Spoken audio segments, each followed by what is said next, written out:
India. अब बात करते हैं आपकी सेहत पर। ये जो हमारा शो का हिस्सा होता है, यहाँ पर हम ऑल्टरनेटिव सिस्टम्स ऑफ मेडिसिन पर चर्चा करते हैं। आज हम एक्यूपंक्चर पर बात करने वाले हैं और आज का जो हमारा लाइफस्टाइल हो गया है उसमें एक बहुत कॉमन एलिमेंट है आपके गर्दन का दर्द, कंधों का दर्द, low back pain.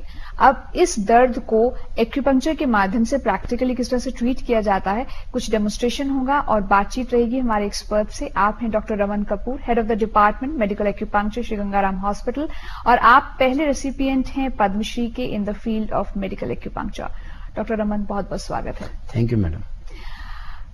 Back pains, spine के प्रॉब्लम्स, क्या मेजर रीजन इसका लाइफस्टाइल है?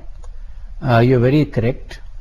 जो मोस्ट ऑफ द प्रॉब्लम्स और आजकल जो हम देखने में पा रहे हैं, बहुत कॉमनली हमारे पास पेशेंट्स आ रहे हैं नेक पेन को लेके, मिड बैक पेन को लेके, लोअर बैक पेन को लेके। मोस्टली जो अगर हिस्ट्री हम लेते हैं तो ज्यादातर हमें देखने को मिलता है कि जो पोस्चर है वो हमारा बिगड़ता जा रहा है। सबसे कॉमनेस्ट जो मैं देखता हूँ आजकल, वो small children even at the age of 10 और 12 years, 15 years of age, they start complaining of neck and shoulder pain and even complain of headaches.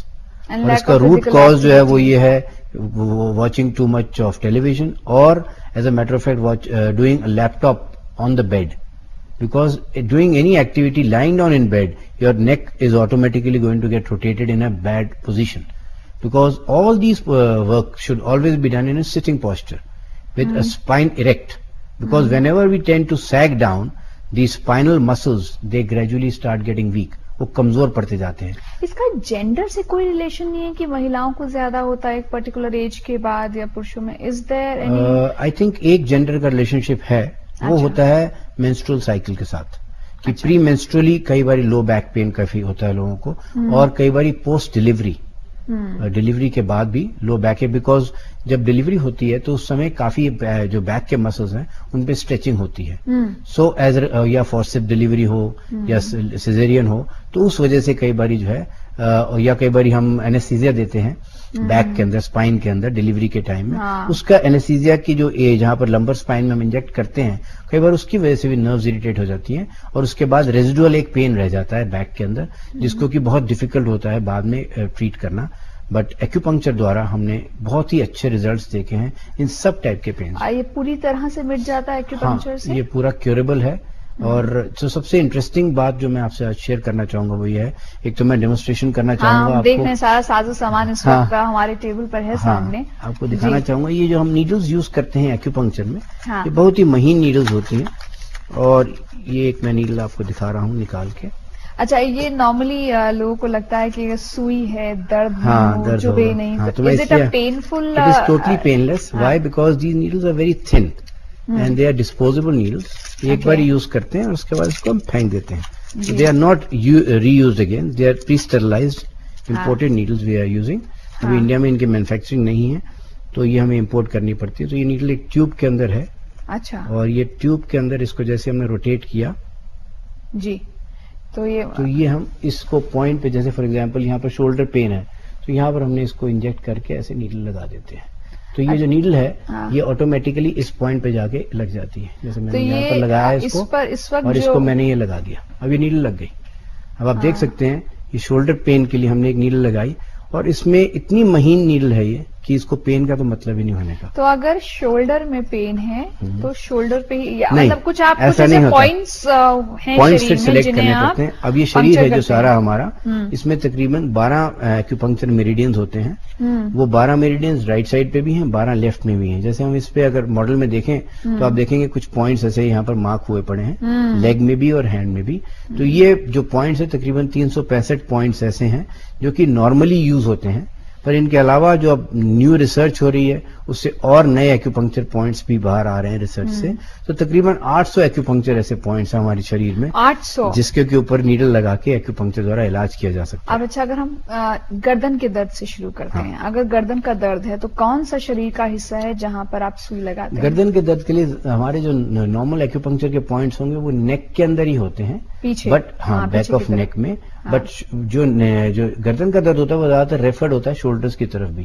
तो कुछ पॉइंट्स हम शोल्डर्स में भी लगाते हैं, और कई पेशेंट्स के अंदर हमने देखा है कि वो रेफर होके हाथ में भी आ जाता है, जिनके के अंदर सर्वाइकल स्पॉन्डिलाइटिस सीवियर होती है, जब डिस्क प्रोट्रूड कर जाती है तो उसकी वजह से यहाँ पर डिस्क से प्रेशर देती है नर्व के तो अगर आप तो हाथों में नमनेस भी आ जाती है। ये जो मॉडल है इस वक्त, क्या इसकी हम बैक कैमरे को दिखा सकते हैं ताकि आप जो पॉइंट सजेस्ट करना चाह रहे हैं? ये बिल्कुल ये बैक ऑफ द स्पाइन है, तो ये हमने यहाँ पर ये पॉइंट्स ये नेक के आ गए और ये शोल्डर की तरफ आ गया, और यही पेन जब रेफर होता है और हाथ में जाता है तो हम ये हाथ के जो चैनल्स हैं आप देख रहे होंगे, पर ये पॉइंट्स की लोकेशन बड़ी स्पेसिफिक होती है। क्योंकि स्पॉन्डिलाइटिस में अक्सर होता है कि जो पेशेंट है शायद अपना हाथ भी लिफ्ट नहीं कर पाता है, जब बहुत एडवांस स्टेज हो जाती है तो वो नमनेस भी आ जाती है, सूनपन भी आ जाता है। तो हमारे पास ऐसे पेशेंट्स भी आते हैं जो कि बिल्कुल प्री सर्जिकल हैं, जिनको कि डॉक्टर्स ने, न्यूरोसर्जन ने कहा कि इसका कोई अब तरीका नहीं है, आपको सर्जरी ही करानी पड़ेगी, और हम उन पेशेंट्स में भी एक्यूपंक्चर द्वारा कंप्लीट रिकवरी कर सके हैं बिना सर्जरी के। तो फिर सर्जरी में क्या करते होंगे? अगर सर्जरी में ये डिस्क को निकाल देते हैं, जो प्रोलैप्स डिस्क है,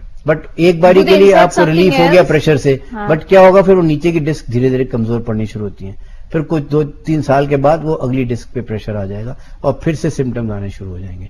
पर एक्यूपंक्चर का सबसे बड़ा बेनिफिट ये है कि it's a non surgical procedure, no medicines are required, no oral tablets have to be taken, and the patient can get fully cured without taking any medication. So how many sittings are required? Now it will all depend upon the duration of illness. जितनी पुरानी बीमारी होगी उतना ही समय ज्यादा लगेगा, और जितनी नई रिसेंट बीमारी होगी उतनी ही कम सिटिंग्स लगेंगी। जैसे फॉर एग्जांपल अब किसी पेशेंट को साल भर से तकलीफ है तो मेरे ख्याल से 15 से 20 ट्रीटमेंट्स के करीब बहुत होंगे उसको कंप्लीट रिलीफ। और एक सिटिंग का ड्यूरेशन कितना होता है? 1 आवर होता है, 1 घंटा होता है। सो अच्छा, अब जैसे ये तो हमने गर्दन के दर्द की बात की, अगर हम लो बैक के पेन की बात करें जो कि बहुत ज्यादा टेल बोन में खास करके लोगों को परेशानी शुरू हो जाती है, again due to bad posture, और एक और रीजन हो गया लो बैक का जो कि very common is automobile accidents. Because of the sudden jerk to the spine, the disc can come out. And when the disc starts bulging out, we should actually, हम उस वक्त ही अगर उसको हम रेमेडी करें जब इनिशियली स्टेज है और हल्की सी बैक पेन शुरू हुई है तब बेटर है। बट क्या होता है, डिस्क वही होता है, सॉरी मैं आपकी बात करूं कि आपकी जो स्पाइन है, जो बीच में जो गूदा जो आपका जो दो एक तरह से एक वॉशर समझिए, 2 हड्डी के बीच में वॉशर है ये, तो जब ये वॉशर अपनी जगह से बाहर आ जाएगा तो ये नस जो आसपास चल रही है उनके ऊपर, हमारी बॉडी की सबसे लॉन्गेस्ट नर्व है शियाटिक नर्व, ये मैं दिखा रहा हूँ जो, तो जब ये शियाटिक नर्व कंप्रेस होती है, इसकी 2 ब्रांचेस हैं, एक थाई से जा रही है और एक outer side of the leg से जा रही है। तो कई पेशेंट्स में तो सिर्फ एक ही ब्रांच इफेक्ट होती है, कईयों में लैटरल हो सकती है, कईयों में दोनों भी हो सकती हैं। सो जब ये पेन जाता है तो बड़ा शूटिंग पेन होता है, एक्सक्रूशिएटिंग, पेशेंट उठ भी नहीं सकता बेड से, इतना एक्सक्रूशिएटिंग पेन होता है, और उसको ऐसा लगता है सारे लेग के अंदर को पुल कर रहा है मेरे को। और जब ये डिजीज बढ़ जाती है और डिस्क यहाँ से बहुत ज्यादा बल्ज करनी शुरू होती है तब नमनेस भी आ जाती है पैर के अंदर। तो अगर आप जैसे देख रहे हैं कि लेग के अंदर भी ये मेरिडियंस बने हुए हैं एक्यूपंक्चर के, जिनके के ऊपर ये बिंदु बने हुए हैं, तो इनके ऊपर हम सुई लगा के इलाज करते हैं। तो जो लोकल पॉइंट्स हैं वो तो स्पाइन में लगेंगे नीडल्स, जहां पर एक्चुअल डिस्क है, और जो डिस्टल पॉइंट्स हैं वो, सो एक्यूपंक्चर जो एक विद्या है उसमें सिर्फ लोकल ट्रीटमेंट ही नहीं दिया जाता, डिस्टल पॉइंट्स भी लगाए जाते हैं for a complete recovery of the patient. So ये बहुत जरूरी समझना है कि एक्यूपंक्चर जो विद्या है वो ऐसा नहीं है कि जहां बीमारी है वहां सुई लगा देंगे उससे इलाज हो जाएगा, ऐसा नहीं होता। उसमें पूरी उसकी नॉलेज गेन करनी जरूरी होती है और समझना जरूरी होता है कि एक मेरिडियन जो है वो कहाँ तक जा रहा है और कहाँ ब्लड सप्लाई उसकी जा रही है, और उस हिसाब से डॉक्टर को अपने एक्सपीरियंस के साथ ये डिसाइड करना पड़ता है कि कहाँ पर बिंदु लगाए जाएं। अब आजकल बीच में एज की बात की थी, हमने बीच में जेंडर की बात की थी, पर एक एज के बाद भी कुछ पीठ का दर्द, घुटनों का दर्द शुरू हो जाता है, क्या वो भी आप इसी कैटेगरी में डालते हैं, या उसका भी ट्रीटमेंट उसका भी करते हैं एक्यूपंक्चर द्वारा ही? अब जैसे फॉर एग्जांपल ऑस्टियोआर्थराइटिस है, ऑस्टियोआर्थराइटिस नीज की होती है, जिसमें कि जॉइंट स्पेस कम होनी शुरू हो जाती है, और ड्राइनेस जिसे हम कहते हैं, हमारा अंदर का एक लिकर होता है जो कि हमारे जॉइंट्स को लुब्रिकेटेड लगता है, वो ड्राई अप होना शुरू होता है एज के साथ। तो एक्यूपंक्चर द्वारा we can stimulate the production of that in the knee joint and be able to get the knees back to normal, but वो अर्ली स्टेज ऑफ ऑस्टियोआर्थराइटिस में कामयाब है। अगर हम का जो नी अगर हम कैमरे की ओर कर सकें और हम देख सकें, और अगर हम यही डिजीज को अगर हम प्रोग्रेस होने देंगे और डिफॉर्मिटीज डेवलप हो गई तो फिर नी रिप्लेसमेंट के अलावा कोई आंसर नहीं रहता। इसलिए अर्ली स्टेजेस ऑफ ऑस्टियोआर्थराइटिस में एक्यूपंक्चर इज वेरी सक्सेसफुल। सो आपने बोला कि अगर देरी हो गई तो फिर मतलब मुश्किल हो जाती है, बिकॉज जॉइंट डिफॉर्म हो गया, तो अगर जुड़ गया, से फॉर एग्जाम्पल ये जो नी है इसको अगर हम एक्चुअली बेंड करेंगे तो हम अपनी नी को अपनी थाई के साथ लगा सकते हैं, राइट। जब तक हम वो लगा पा रहे हैं और पेन है सिर्फ हमें, तो एक्यूपंक्चर से पूरा रिकवरी है। बट अगर हम उसको मोड़ के लगा ही नहीं पा रहे हैं, इसका मतलब अंदर जॉइंट फ्यूज हो चुका है। उस स्टेज के अंदर एक्यूपंक्चर सिर्फ swelling around the knee joint और पेन में रिलीफ देगा, बट क्योर नहीं करेगा। So we will not use the word cure. So that is a threshold, मतलब जो भी आपने बताया कि अगर जब पेशेंट ऐसा महसूस करने लगे तो उसे इमीडिएटली कंसल्ट करना चाहिए, ताकि और जल्द से जल्द एक्यूपंक्चर। इसलिए हम चाह भी रहे हैं कि हमारी गवर्नमेंट एक्यूपंक्चर को एक मेथड ऑफ थेरेपी का रिकॉग्निशन दे दे। Already there is a bill which is going to be presented in parliament very soon. I am working on that with the ministry of health and I am quite hopeful कि अगर एक status, अब तो China के president भी आ रहे हैं India, तो हम होप कर रहे हैं कि उनकी विजिट के दौरान ही ये एग्रीमेंट साइन हो, सो दैट कि इंडिया और चाइना, हमारे दोनों कंट्रीज में ट्रेडिशनल सिस्टम्स बहुत पॉपुलर हैं। वहां पर चाइनीज मेडिसिन में एक्यूपंक्चर है, हमारे यहाँ योगा है, और वहां पर योगा इतना पॉपुलर नहीं है, and they are very keen to learn yoga. So the game plan is that we will set up a center of yoga naturopathy in Beijing. Vis-a-vis, they will set up a high standard acupuncture center in New Delhi for treatment and training of doctors. ये एक और model आपके पास है जिसमें हम, ये मैं year का आपको मॉडल दिखाना चाह रहा हूँ। तो ये इतने से ईयर में आप देखिए तकरीबन 80 एक्यूपंक्चर पॉइंट्स हैं।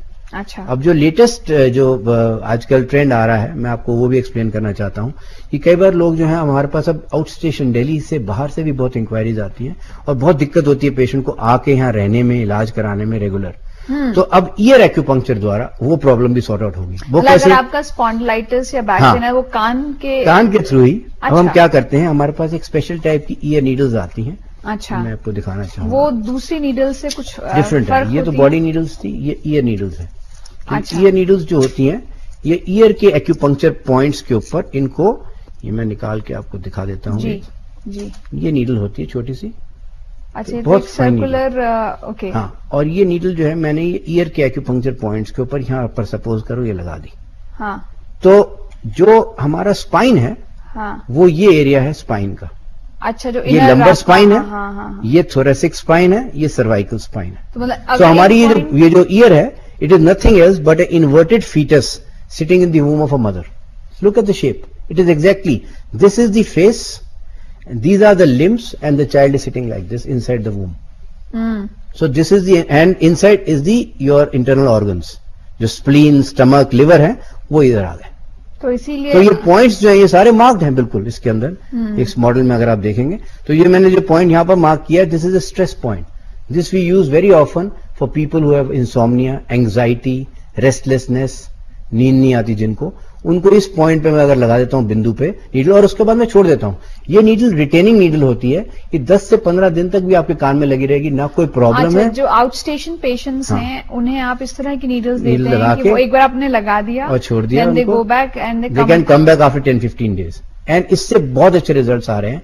तो अगर हम कंबाइन करें ईयर एक्यूपंक्चर को और बॉडी एक्यूपंक्चर को, तो results are marvellous. But if in patients who cannot stay, और even in Delhi we get patients who are very busy because of their schedule, they cannot take out time for regular treatments, so उनको हम once a week के लिए acupuncture दे देंगे और साथ में ear needle देगा। So ear acupuncture has made our job simpler, और आसान हो गया, और डॉक्टर और पेशेंट्स को भी एक रिस्पॉन्स रिएक्शन आना शुरू हो जाता है इमीडिएटली।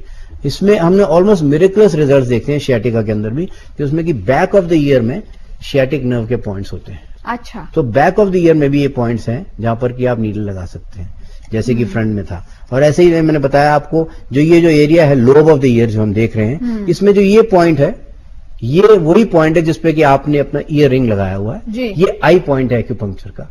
आंखें, हाँ जी, और इससे विजन आंखों की बेटर रहती है। और हाँ जी, और आप हैरान होंगे जान के कि ये अगर आप एक रैंडम सर्वे करें तो आप देखेंगे कि मेन जो है वो ज्यादा ग्लासेस वियर करते हैं बनस्पत वुमेन के, और उसका वो रीजन यही है। अच्छा, अभी आपने this is a very scientific thing, और हमारे कंट्री में ये ऐसे ही नहीं किया जा रहा था, इसका एक रीजन था। अगर अभी भी हम जाते हैं अपने कई विलेजेस में, तो कई लोग कई जगह पे बालियां डालते हैं। They had a reason for that, but we probably never studied it that deeply, because acupuncture ornamentation के अलावा कहीं ना कहीं इट इज अ मेडिकल, वो हेल्थ से भी था।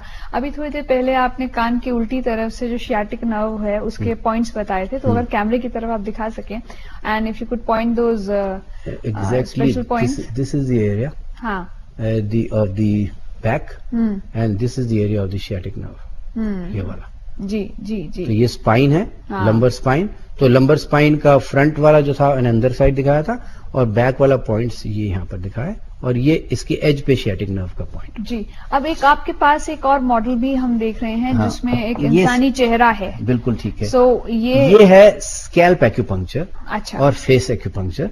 इसमें क्या है, ये जो फेस पे पॉइंट दिखाए जा रहे हैं, हाँ। ये वो पॉइंट्स हैं जो हम फेशियल पैरालिसिस, जिसे हम कहते हैं चेहरे का लकवा हो जाता है, शरीर का अगर एक हिस्सा का लकवा हो गया, या फिर तो फेस चेहरा भी, फेस ड्रूप हो गया, एंगल ऑफ द माउथ, आपने सुना होगा, बहुत हाँ। कॉमन होता है। हाँ। तो और कई बार ये ठंडी हवा लगने से भी हो जाता है, सिर्फ बहुत सडन कोल्ड एक्सपोजर से भी फेशियल नर्व पैरालाइज हो जाती है। तो ये फेशियल नर्व पैरालिसिस में हमने ये जो पॉइंट्स फेस पे दिखाए हैं, ये उसमें यूज होते हैं। पर ये पॉइंट्स, इनके अलावा कुछ ऐसे बिंदु भी हैं, जैसे फॉर एग्जांपल ये जो नोज के साथ ब्रिज आ रहा है, नेजल ब्रिज, ये कॉस्मेटिक एक्यूपंक्चर भी आजकल करा जाता है, जिसमें कि आप सुंदरता बढ़ा सकते हैं और झुर्रियां आपकी खत्म हो जाती है without getting use of Botox.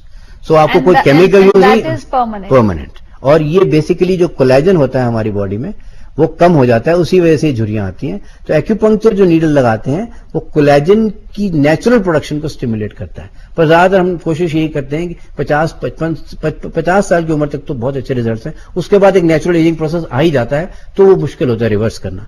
ऐसे ही ये जो आईज के आसपास रिंकल्स होते हैं, ये आंखों के नीचे डार्क सर्कल्स होती हैं, ये इन केसेस के अंदर भी कॉस्मेटिक एक्यूपंक्चर यूज करते हैं। अब हम आपको हेड का दिखाते हैं एरिया, स्कैल्प का। नाउ ये scalp acupuncture is a super speciality in itself, because this is to be done very finally.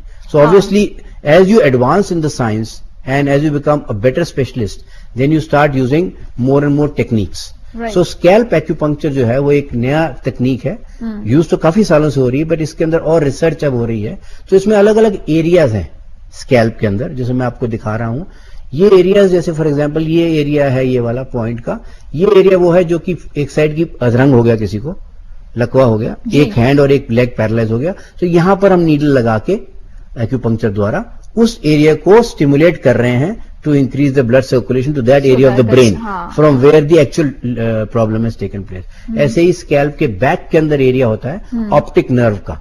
Optic nerve damage होने से हमारी विजन चली जाती है, और ये जो ये एरिया है ऑक्सीपुट हमारा बैक का, इसके साइड में ही ऑप्टिक नर्व का एरिया होता है, जहां पर कि नीडल लगा के हम ऑप्टिक नर्व को स्टिमुलेट कर सकते हैं। और इससे हमारे बड़े अच्छे रिजल्ट्स आए हैं एक्यूपंक्चर द्वारा, जिसमें कि विजन जो कि पेशेंट की चली गई थी, वो भी इससे रिवाइव हो गई। ऐसे ही इसके बिल्कुल साइड के अंदर एरिया होते हैं बैलेंस एरिया, जिसे हम सेरिबेलम कहते हैं, ब्रेन का हमारा हिस्सा जो बैलेंस को हमारे कंट्रोल करता है, वो यहां पर होता है लोकेटेड। तो यहां पर नीडल करने से बैलेंस की प्रॉब्लम्स, जैसे कई बार आपने देखा होगा इम्बैलेंस की प्रॉब्लम होती है लोगों को, वो अपने आप को बैलेंस नहीं कर पाते हैं, पर उसका हमारा मॉडर्न मेडिसिन के अंदर कोई ट्रीटमेंट नहीं है।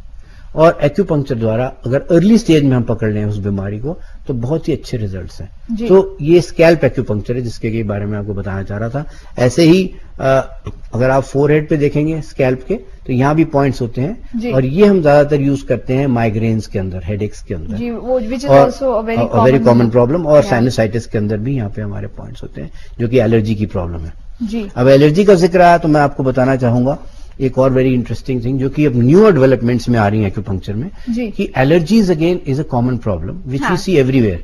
सम people are allergic to dust, pollens, and they develop sinusitis, rhinitis, sneezing, बहुत ज्यादा छींके आने की प्रॉब्लम होती है। और इसका हमारे पास एलोपैथी में कोई क्योर नहीं होता, बिकॉज हम इसको सिर्फ सिम्टोमेटिकली ट्रीट करते रहते हैं, बट इसको क्योर नहीं कर पाते हैं। सो एक्यूपंक्चर द्वारा क्योर हम उसको कर सकते हैं, बिकॉज कई एक्यूपंक्चर के बिंदु ऐसे हैं जिन पे कि नीडल लगाने से पेशेंट की इम्यूनिटी को बढ़ाया जा सकता है, तो इम्यून सिस्टम को प्रमोट करते हैं। ऐसे अब कई पेशेंट्स हमारे पास आते हैं जो कहते हैं कि हमारे को कोई पर्टिकुलर स्प्रे है, जैसे डिओड्रेंट है, वो लगाने से हमारा रैश हो जाता है, या वो they can not use a deodorant. So you see now there's a new treatment possible wherein we make the patient hold that deodorant bottle in one hand and develop his immunity towards that deodorant by using acupuncture. So these are all newer techniques now which are coming up all over the world. That is why the concept of CME or continuing medical education is so much important. I am practicing acupuncture for 32 years, but still I make it a point that every year I must go abroad and attend any conference, anything which is happening, to update myself and to develop to know about newer techniques and get more knowledge. So Dr. Raman, जैसे कि आपने कहा कि एक तो technique, हालांकि आप पिछले 3 डेकेड से काम कर रहे हैं, टेक्निक नहीं है, कितनी एक्सपेंसिव है ये? देखिए एक्सपेंस तो ऑब्वियसली इन्वॉल्व होगा, because whichever needles which we are using, they are all disposable. 1, 2, they are imported. 3, we pay a duty of about 40% on them. So the cost of the needles becomes very high. So obviously here again the government's role will come in at some stage, where I am looking forward to, wherein they could make it duty free. The cost will automatically come down, and then the patient also will have to pay much less than what he is to pay today. तो ये तो हम बात कर रहे हैं कि आपने जैसे आज बैक पेन की बात की, स्पॉन्डिलाइटिस की बात की, और आपने कहा कि अगर सही समय पर रोगी आपके पास आ जाए तो आप हमेशा के लिए उसे क्योर कर देते हैं। तो और कोई ऐसे डिजीज हैं जहां पर आपको थोड़ा सा लिमिटेशन लगता है एक्यूपंक्चर में? देखिए, अगर आप डिजीज लिमिटेशन वाली हैं तो जैसे बच्चों में होता है ना, मेंटली रिटार्डेड चिल्ड्रन है, या कॉन्जेनिटल ही बाय बर्थ ही बीमारियां हैं, उसमें एक्यूपंक्चर का कोई खास रोल नहीं है, because they are by birth. Because for example अब कॉन्जेनिटली अगर ब्रेन डेवलप ही नहीं हुआ बच्चे का, ऐसे पेशेंट में हमारे पास उनको मना कर देते हैं, because we know by experience that we will not be able to do any justification in such children. ऐसे ही अडल्ट्स के अंदर भी अगर बहुत एडवांस स्टेज ऑफ डिजीज हो जाती है तब भी उसमें नहीं करते। तो जब आप किसी पेशेंट का ट्रीटमेंट कर रहे होते हैं थ्रू एक्यूपंक्चर, तो कुछ प्रिकॉशंस देते हैं उस दौरान जब तक उसका ट्रीटमेंट चल रहा है? कोई प्रिकॉशन नहीं होता, एक्सेप्ट फॉर एग्जांपल अगर पेशेंट को उसकी एमआरआई में अगर हमें स्कैन में नजर आ रहा है कि उसको प्रॉपरली डिस्क प्रोलैप्स हुआ पड़ा है, तो उसको हम फॉरवर्ड बेंडिंग अवॉइड कराएंगे। Other than that, we don't give him any other precautions. And once he's got okay with his pain, then we'll actually give him remedial exercises to follow it as a lifestyle. मतलब एक lifestyle में कुछ चीजें जो है, और खाने पीने में भी आप परहेज नहीं बताते? एक्सेप्ट कि अगर कोई पेशेंट मेरे पास वेट लॉस के लिए आएगा तो उसको खाने पीने के लिए मुझे बताना पड़ता है। अब कुछ हम और चीजें देख रहे हैं। हाँ, ये मैं आपको दिखाना चाह रहा हूँ, एक ये डिवाइस जो कि अगेन नेक में और बैक पेन में हम बहुत यूज कर रहे हैं। This is known as cupping. अच्छा, और ये भी एक्यूपंक्चर का पार्ट है। ये मैं आपको अभी करके दिखाना चाह रहा था। तो इसमें सुई नहीं लगती? इसमें सुई नहीं लगा रहे हैं, but this is an additional tool which we can use. अब जैसे फॉर एग्जांपल पेशेंट को इस एरिया में अगर पेन है, तो हमने यहाँ पर इसको सक्शन करके कप कर दिया, और इस कप को हम यहाँ पर ही छोड़ सकते हैं। अच्छा, एक छोटा सा कप लूंगा, नहीं जाएगा। हाँ, पर उस एरिया को हमने सक्शन करके और वहां पर ये लगा देते हैं।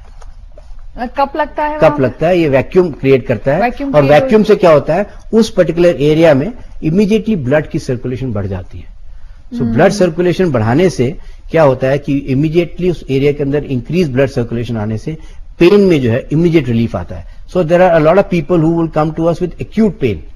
सो एक्यूट कंडीशन के अंदर cupping is very very useful. से क्या इमीडिएट रिलीफ मिलता है? अगर कोई आपके पास आ रहा है जिसको मतलब कभी रात में अचानक से अटैक आ गया पेन का, एंड वो मॉर्निंग में आपके पास आता है, तो आप बिल्कुल। आई हैव हैड पेशेंट्स जो कि मेरे को स्ट्रेचर पे मेरे पास लेके आए हुए हैं, एंड 1.5 या 2 घंटे की ट्रीटमेंट केवल देनी पड़ती है, और उनको खड़ा करके हमने भेजा हुआ है। सो एक्यूट कंडीशंस के अंदर भी एक्यूपंक्चर इज वेरी यूजफुल।